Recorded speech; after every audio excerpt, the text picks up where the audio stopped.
This is the president and CEO of Nintendo of America. But when I say president and CEO of Nintendo of America, a lot of you probably think of this guy instead, Reggie Fils-Aimé. But why is that? Well, it's probably because that Reggie Fils-Aimé was one of the biggest faces in gaming up until his retirement in 2019. But if Reggie retired in 2019 and this guy has been in charge since then, that means he's been around for almost 6 years. So that begs the question, where has this guy been and why is this response? Yeah, I would say that we're not really looking to establish a benchmark. We look at every game and every experience and determine what we believe is the right price point. So indicative of the PR nightmare strategy that Nintendo's been using over the past couple years and probably will be using moving forward into the Switch 2 generation. Well, to answer those questions, first we need to know 3 things. First, we need to know where we were, understanding Reggie Fils-Aimé's time at Nintendo of America as president from 2006 to 2019. Second, we need to know where we currently are with the current president and CEO of Nintendo of America. And after understanding those 2 things, we can now understand where we're going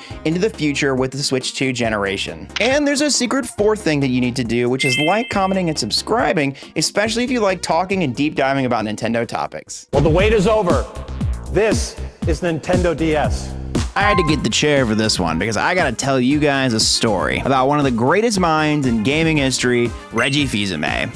Back in 2001, Nintendo made one of the most powerful gaming consoles on the market, but their press conferences at E3 of that year were terrible, stale, and boring, according to IGN and many other press releases at the time. The GameCube would continue to suffer in sales throughout the rest of this console generation, and Nintendo of Japan was deciding how to reevaluate their Nintendo of America PR strategy. So now we enter 2003, and here comes the man himself, Reggie Fils-Aimé. Before he even joined Nintendo, he worked at MTV, where he helped the network gain over 30% more viewership. I mean, this guy is seriously badass, and I think Nintendo of America and Nintendo of Japan knew this and wanted this to be their face and brand for the company moving forward. So at 2004, at the E3 press conference, Reggie Fils-Aimé opens with this badass line. My name is Reggie. I'm about kicking ass. I'm about taking names. And we're about making games.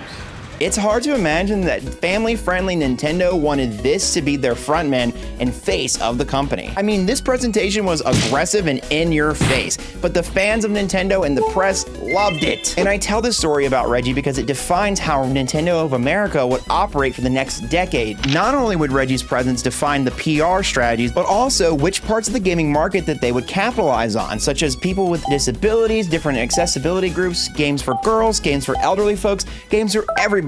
And that's where we get to the Nintendo Wii. Reggie's transparency and ability to represent the consumer's interest would culminate into the Nintendo Wii console for the next generation. And not only would Reggie's pro-consumer sentiment be represented metaphorically with the Nintendo Wii, but it also is represented in this famous story that he tells in his book. In this story, he tells that he actively argued with different executives at Nintendo like Shigeru Miyamoto and Iwata about which pack-in title should be included with the Wii. Miyamoto wanted it to be Wii Play, while Reggie said that Wii Sports should be the pack-in title. And of course, we all know we got Wii Sports as the pack-in title, and would define Nintendo's branding, video game consoles, and video games as accessible to all and family-friendly, all the way through the Wii U and the Nintendo Switch 1, give or take a couple road bumps, right? But a couple years after the release of Switch 1, we then had Reggie Fils-Aimé step down into his retirement. One of the goats of the gaming industry had finally moved on and passed the torch to the next generation, which finally lets me answer the question, who is this guy? And in one of the weirdest cases of nominative determinism, this guy's name is Doug Bowser.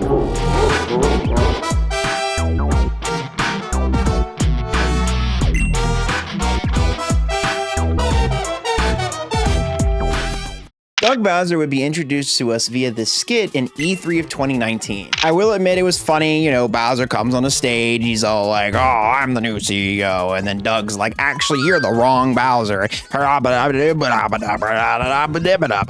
the friendly, fun, and skitty, witty nature of this skit made me think that maybe the torch of Reggie Fils-Aimé is going to be passed along to this Doug guy. Now, don't get me wrong, I didn't think he was going to be able to fill Reggie's shoes, but I thought it was going to be a fun and more creative take, maybe a little bit more corporate kind of vibes of the Nintendo America brand, while still maintaining just a little bit of that fun and witty charm that Reggie brought us. And throughout the rest of 2019, Doug would also appear in a bunch of different smaller interviews and Treehouse Directs. Now, Doug Bowser's past was a little bit questionable, seeing that he worked at EA before coming to Nintendo in 2015, but at his his time at Nintendo, he would definitely become more involved and more akin to that Reggie style of management. And if we look just a little bit closer at that EA position, I think he was actually more of the global demand side, not someone who decides the marketing and the sales team. So it actually kind of worked out. But after 2019, we obviously had the COVID-19 pandemic, and Doug became noticeably missing or absent within the brand of Nintendo. It slowly felt like there was this ever-increasing divide between Nintendo and the consumer, where Nintendo of America was becoming a little bit more corporate, and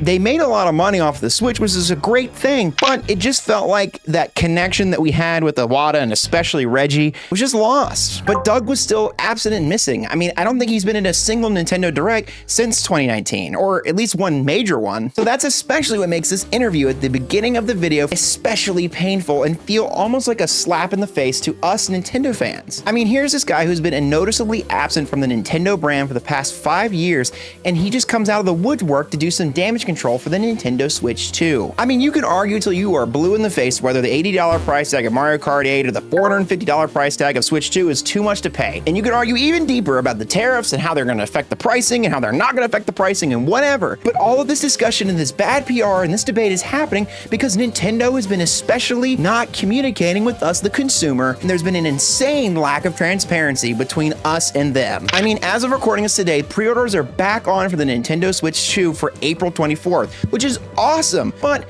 the only place you can find this information is on their goddamn website. I mean, you had the Wario 64s and the GameStops and the Jake Randalls of the world telling us about this, but how does the average consumer find this when you're not putting it on your main social media account, you're not putting it anywhere else, you're not making an announcement, and the app that you made in the last Nintendo Direct that you gassed up and announced the damn Zelda movie on, there is nothing about pricing or the pre-orders or anything about Switch 2 other than a release date. And as of recording this, all they're talking about is the Pro Controller. I don't get why Nintendo is so afraid to talk about the price of their own hardware, and I don't get why this guy who's been absent for so long had to be the one that did the damage control. Where's Furukawa? Where's the rest of the media? Where's the press room? Where's the... I just don't get it, man. It's just crazy. I don't get it, man. Don't get me wrong. Doug seems to be quite a nice guy. He's been a great CEO thus far. It just feels like that the direction of Nintendo as a whole, whether it's through Doug's leadership or maybe it's Nintendo Japan putting a leash on him, has just gotten way more corporate, way less consumer friendly, and way less transparent towards us, the consumers. And with those facts in mind, let's talk about where we think we're gonna go with the rest of the Switch 2 generation and beyond with Nintendo.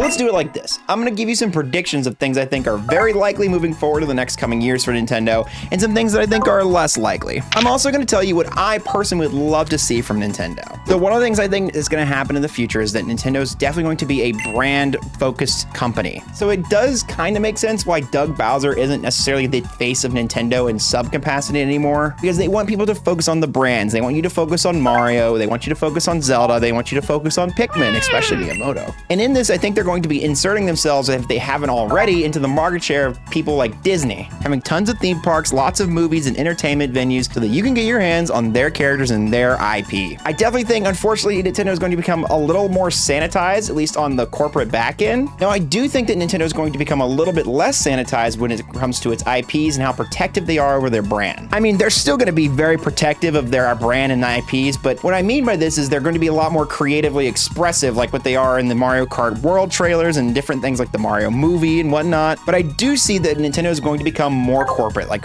way more than they are now. I think the disconnect between us and the consumer is going to continue to grow, especially right now where it's like stupidly uncertain with these economic tariffs and times and the state of the world. Because at the end of the day, that is what companies do. They try to consolidate and protect themselves to make sure that their corporate business and entity stays relevant, even if it's at the cost of the consumer in some capacity. Now, those are all the likely things I think they're gonna happen. Now, some of the things I think that are less likely to happen, I definitely don't think Doug Bowser is going to go anywhere, at least not anytime soon.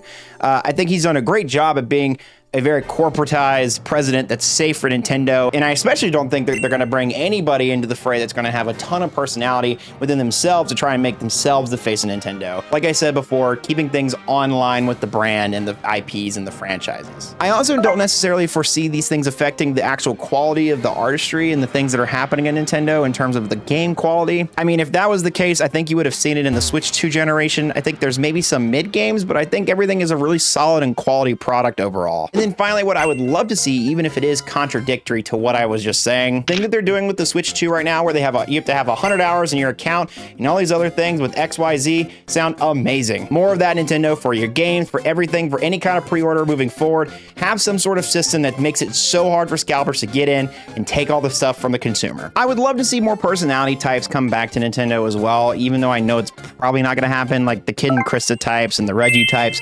I just think it would help make the company feel a lot less stale and a lot less corporatized. But again, I understand why they can't do it, I guess, if they're protecting it, but I think it would just be a better strategy if they had some personality to them. Throw us a bone, Nintendo.